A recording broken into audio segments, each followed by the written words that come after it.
In this video, I'm going to show you how to convert a YouTube video into an mp3 music file. Roll the intro.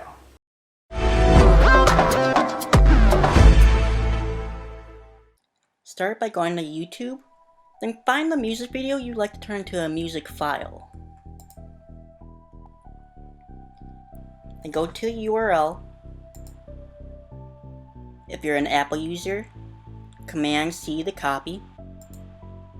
Then in a new tab, look up mp3 converter.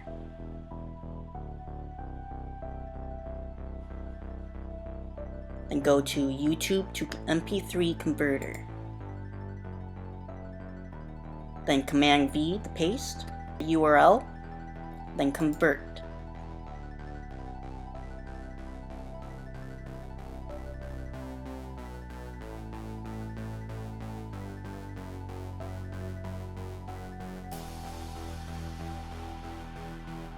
Then they find the music video and turn it into a music file.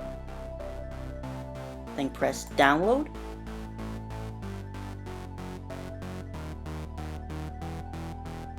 Then the music file downloads to your computer.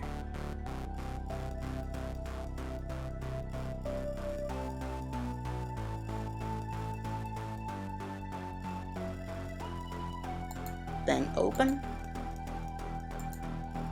Now the mp3 file is in your computer for easy access, whether if you're downloading it onto a CD or your iPod or mp3 player. If you got value from this video, then consider subscribing to the channel. If you want to find more helpful tutorials just like this one, don't forget, if you can dream it, BDesign can help you design it. So keep on dreaming, and we'll see you next time. Bye!